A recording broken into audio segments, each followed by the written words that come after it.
kamu. Kemudian ketika kita berdoa ada kekuatan yang baru.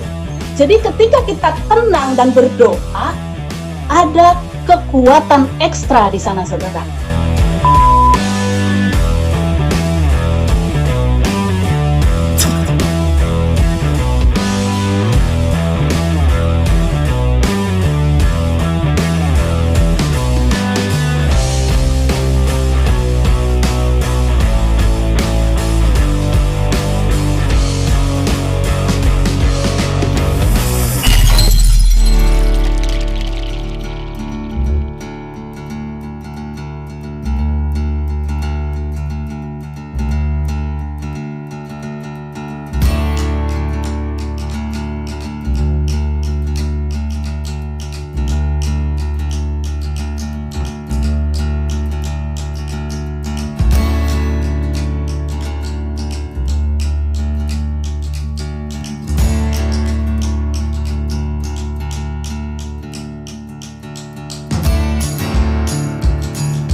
Adalah bagaimana kita tetap terhubung, bagaimana kita tetap terkoneksi dengan Tuhan, terkoneksi dengan saudara-saudara kita yang lain, dengan menyadari bahwa segala sesuatu sudah dekat kesudahan, bahwa segala sesuatu akan segera berakhir, bahwa Tuhan akan segera datang.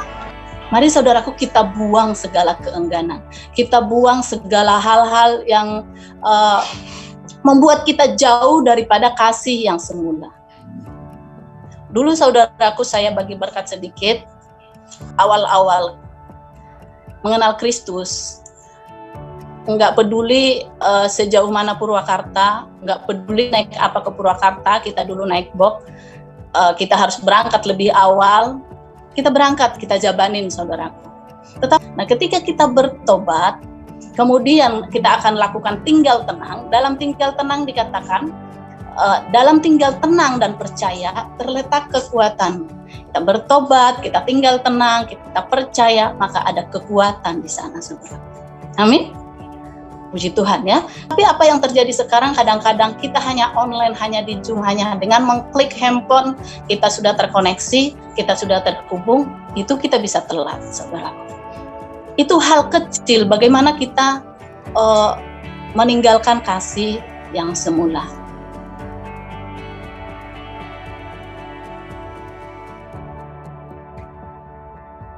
Ada banyak lagi perkara-perkara yang kita lakukan ketika kita tidak lagi berada dalam kasih yang semula. Ketika kita tidak lagi tinggal tenang, ketika kita tidak lagi tinggal diam berada di hadirat Tuhan, tetapi kita sibuk memikirkan mana sanitizer, mana sarung tangan, mana masker, mana dan lain sebagainya. Kita sibuk memproteksi diri dengan prokes 5M. Tidak ada yang salah dengan prokes 5M. Itu baik sekali, kita wajib taat sama pemerintah. Tetapi di balik semuanya itu firman Tuhan katakan, dengan bertobat dan tinggal diam kamu akan diselamatkan. Dalam tinggal tenang dan percaya terletak kekuatan. Tuhan katakan, tetapi kamu enggan. Seringkali kita lebih enggan melakukan hal-hal yang berhubungan dengan firman Tuhan dibanding kita melakukan hal-hal yang menjadi kesukaan kita, saudara. Mari kita bertobat firman Tuhan. Nah, yang kedua, cara kita terkoneksi dengan Tuhan atau cara kita terhubung dengan Tuhan adalah berdoa, saudara. Berdoa. Dikatakan di Yesaya 40 ayat 31, tetapi orang-orang yang menanti-nantikan Tuhan mendapat kekuatan baru. Mereka seumpama Raja Wali yang naik terbang dengan kekuatan sayapnya. Mereka berlari dan tidak menjadi lesu. Mereka berjalan dan tidak menjadi lelah.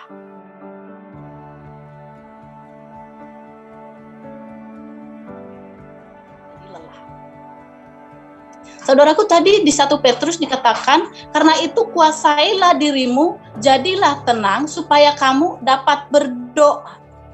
Berdoa adalah memposisikan diri kita sedang menanti-nantikan Tuhan. Berdoa adalah di mana kita memposisikan diri fokus kepada Tuhan. Kita memposisikan diri kita sedang menantikan apa yang Tuhan mau. Berdoa adalah kita memposisikan diri berharap sepenuhnya kepada Tuhan, percaya sepenuhnya kepada Tuhan. Dan apa yang terjadi, saudaraku? Ada janji Tuhan di sana. Dikatakan kita akan mendapat kekuatan yang baru. Kita seumpama Raja Wali yang naik terbang dengan kekuatan sayapnya, berlari dan tidak menjadi lesu, dan berjalan dan tidak menjadi lelah. Saudaraku, tadi dikatakan dalam tinggal tenang terletak kekuatanmu. Kemudian ketika kita berdoa ada kekuatan yang baru. Jadi ketika kita tenang dan berdoa ada kekuatan ekstra di sana, saudara. Ada double power. Ketika kita dalam tinggal tenang kemudian kita berdoa. Beda dengan kita tenang-tenang saja tetapi tidak berdoa. Atau kita berdoa tetapi kita tetap khawatir, kita tidak takut, kita tetap ketakutan, saudaraku, khawatir, cemas, putus asa. Tetapi ketika kita tenang dan berdoa, Tuhan katakan ada double power. Tenang mendapatkan satu kekuatan dan berdoa mendapatkan kekuatan yang baru. Jadi ada double power, ada kekuatan yang ekstra, saudara. Amin.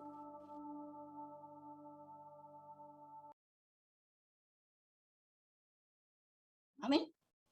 Mari kita dekatkan diri kepada Tuhan, kembali kepada kasih yang semula.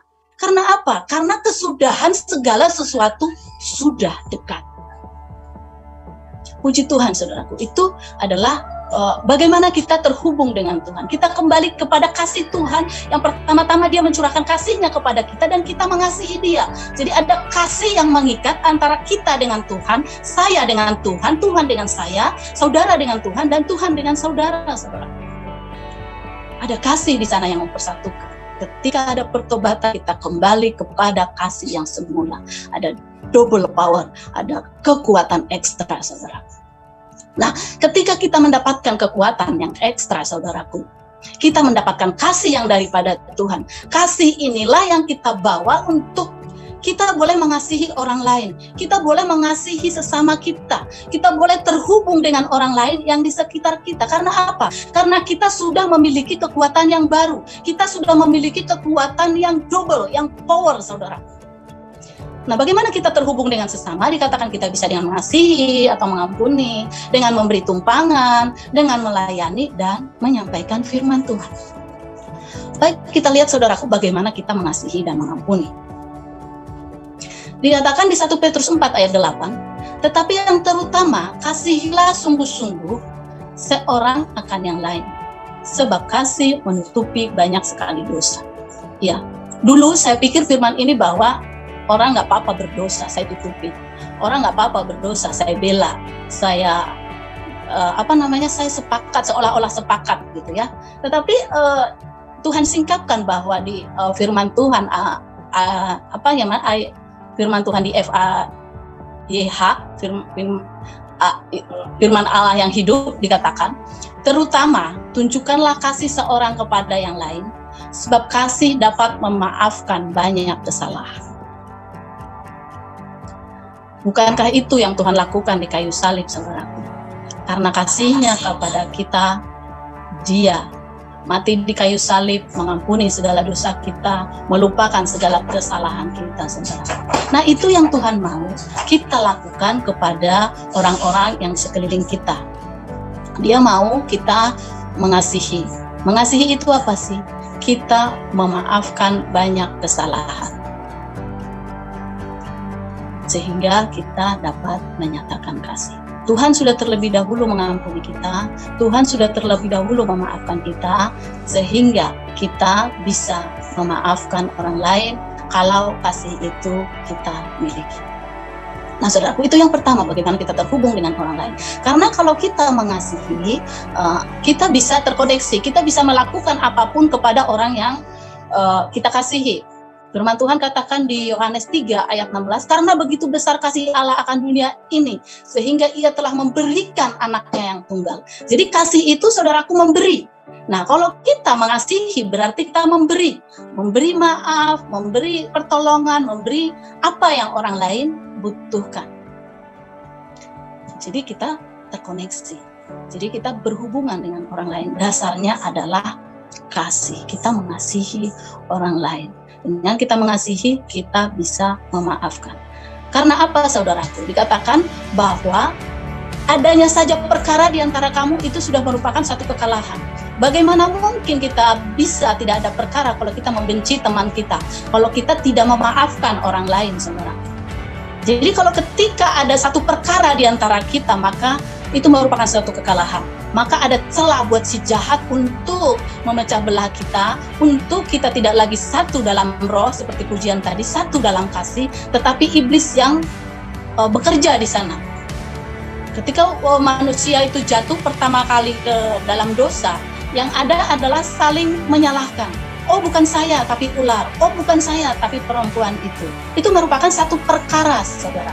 Tetapi yang Tuhan mau, tunjukkanlah kasih seorang kepada yang lain, sebab kasih dapat memaafkan banyak kesalahan. Amin. Puji Tuhan. Ya, itu poin yang pertama, kita menjalin hubungan dengan sesama atau tetap terhubung dengan sesama. Nah, yang kedua, saudaraku, kita firman Tuhan katakan memberi tumpangan. 1 Petrus 4 ayat 9. Tetapi berilah tumpangan seorang akan yang lain dengan tidak bersungut-sungut. Atau Ibrani 13 ayat 2 dikatakan, jangan kamu lupa memberi tumpangan kepada orang, sebab dengan berbuat demikian beberapa orang dengan tidak diketahuinya telah menjamu malaikat-malaikat. Tadi di awal dikatakan bahwa kesudahan segala sesuatu sudah dekat. Tuhan Yesus mau datang segera. Siapa tahu, saudaraku, ada orang yang datang dan itu utusan Tuhan Yesus. Jangan sampai kita menolaknya, saudara. Waktu itu Lot, ada dua orang sedang mau bermalam di lapangan. Dia bilang, ayolah masuk ke dalam rumah saya, nginap di rumah saya, gitu ya. Nah, orang ini masuk dan ternyata orang ini adalah orang yang mau menyelamatkan mereka dan menunggang-balikan Sodom dan Gomora.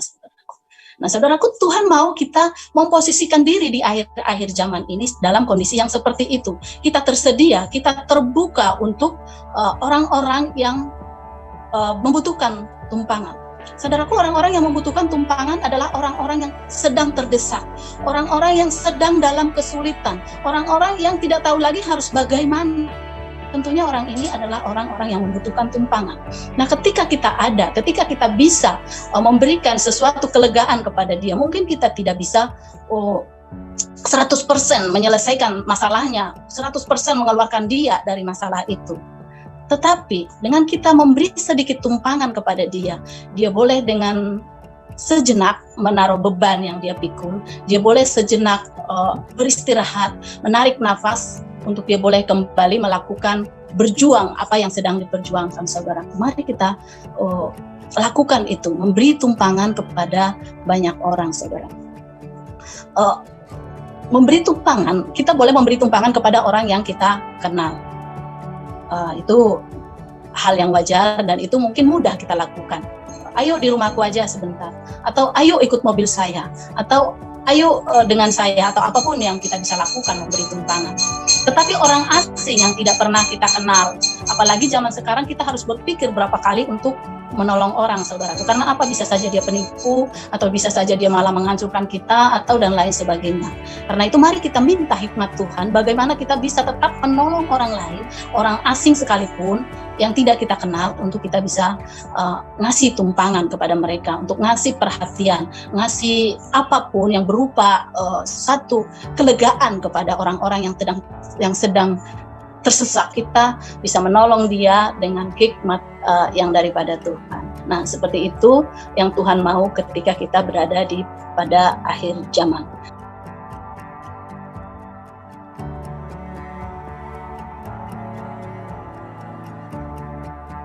Nah, kemudian saudaraku, bagaimana kita tetap terhubung dengan orang lain adalah dengan melayani. Dikatakan, layanilah seorang akan yang lain sesuai dengan karunia yang diperoleh tiap-tiap orang sebagai pengurus yang baik dari kasih karunia Allah. Ya, di terjemahan Indonesia sehari-hari dikatakan seperti ini. Sebagai tanda kebaikan hati Allah, kita masing-masing sudah menerima kemampuan yang berbeda-beda dari Roh Allah. Dan semua kemampuan itu diberikan supaya kita saling melayani. Jadi kita masing-masing bertanggung jawab untuk memakai kemampuan itu dengan baik. Kalau di firman Allah yang hidup dikatakan, kita dikasih bakat-bakat yang berbeda-beda, saudara. Jadi dikatakan kita menerima kemampuan yang berbeda-beda, atau kita diberikan bakat-bakat yang berbeda-beda. Kita harus pakai kemampuan itu untuk sesuatu yang baik. Kita harus bertanggung jawab, saudara. Kita bersyukur pelayan anak kemarin ada pelajar yang membantu kita dalam membuat video anak untuk perlombaan 17 Agustus ya. Kita bersyukur ada pelajar yang membantu coachnya, juga ada pelajar yang membantu editingnya, saudaraku, ada pelajar yang membantu syuting, ada pelajar yang membantu kostum juga ya. Kita bersyukur. Nah, Tuhan mau seperti itu, saudaraku. Jadi kita juga bersyukur untuk hari ini ada yang mengurus multimedia, ada yang bisa WL, ada yang ini, ada yang itu, saudaraku. Dan kita dikasih bakat, kita dikasih kemampuan yang berbeda-beda oleh Tuhan. Kita diminta tanggung jawab untuk mempergunakannya dengan baik, saudaraku. Jadi di sini ada hubungan yang baik. Ya, jadi terus bergerak maju antar semua departemen. Ya, baik itu departemen anak, pelajar, pemuda, kemudian keluarga muda, semua terkoneksi dengan baik, saudaraku. Semua terbuka untuk saling menolong. Tidak ada ego di sana. Itu mah urusan pelayan anak. Itu mah urusan pemuda. Itu mah urusan keluarga. Saya nggak peduli. Tidak seperti itu, saudaraku. Jadi ada kesatuan. Setiap sekat terbuka, saudaraku. Setiap sekat ego departemen boleh terbuka. Setiap komsel satu dengan yang lain boleh tetap terbuka. Ya, jadi kemarin komsel Kana yang menyampaikan firman Tuhan, komsel Philadelphia yang menyampaikan firman Tuhan itu komsel Kana, di pelajar yang menyampaikan firman Tuhan itu dari pemuda, dari keluarga, dari anak-anak, itu semua terbuka, saudaraku. Jadi siapapun, kapanpun, kalau punya kemampuan itu, kalau punya bakat itu, mari kita melayani satu dengan yang lain, melayani departemen lain, melayani apapun, saudaraku, yang bisa kita lakukan. Jadi kita harus memposisikan diri bahwa gereja itu adalah rumah kita, rumah gerejaku adalah rumahku secara rohani, saudaraku. Jadi kita adalah sumber di sana, saudaraku, sumber inspirasi buat teman-teman kita yang lain. Karena apa? Tuhan katakan kita ini adalah anak, kita ini adalah satu tubuh. Jadi kita harus saling terkoneksi satu dengan yang lain. Ya, saudaraku, puji Tuhan. Kemudian, saudaraku, yang selanjutnya dikatakan bahwa setelah kita melayani, kita juga boleh menyampaikan firman Tuhan. Katakan, jika ada orang yang berbicara, baiklah ia berbicara sebagai orang yang menyampaikan firman Allah. Jika ada orang yang melayani, baiklah ia melakukannya dengan kekuatan yang dianugerahkan Allah, supaya Allah dimuliakan dalam segala sesuatu, karena Yesus Kristus ialah yang mempunyai kemuliaan dan kuasa sampai selama-lamanya. Ya, saudaraku. Jadi saat kita berbicara, bagaimana saat kita berbicara sebagai orang yang menyampaikan firman? Perkataan kita adalah firman Tuhan. Pesan yang kita bawa adalah firman Tuhan. Nah, bagaimana caranya supaya kita ketika kita berbicara, kita menyampaikan firman Tuhan? Perkataan kita, pesan yang kita bawa adalah firman Tuhan. Salah satu caranya, satu-satunya cara adalah kita terhubung lagi dengan Tuhan. Kita harus membaca, merenungkan firman Tuhan setiap hari. Merenungkannya setiap hari. Di Yosua dikatakan kita membaca dan merenungkan firman Tuhan supaya apa? Kita bertindak hati-hati sesuai dengan yang tertulis di dalamnya. Bertindak hati-hati, berbicara hati-hati, melakukan segala sesuatu dengan hati-hati. Gimana caranya? Sesuai dengan yang tertulis di dalam firman Tuhan, saudara. Karena apa? Karena dengan demikian Allah dimuliakan. Karena apa? Karena dialah yang mempunyai segala kemuliaan dan kuasa sampai selama-lamanya. Amin, saudaraku. Jadi sekali lagi, mari kita menyampaikan firman Tuhan lewat sikap kita, lewat perkataan kita, lewat tindakan kita. Tidak harus kita berkata, oh pada mulanya Allah menciptakan langit dan bumi. Enggak seperti itu, tetapi dengan hikmat Tuhan kita ketika berbicara, ada tersirat firman Tuhan di sana, ada pesan Tuhan yang kita sampaikan di sana, saudara.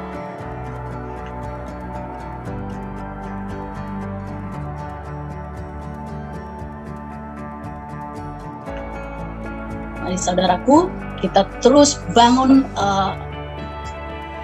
hubungan dengan Tuhan. Kita bangun terus hubungan dengan sesama kita, saudaraku. Kita boleh terus interkoneksi dan terkoneksi dengan semua level jemaat, saudaraku. Baik anggota jemaat, baik pelayan, baik pekerja, baik diaken, saudaraku. Kita boleh saling melayani, saling memperhatikan satu dengan yang lain.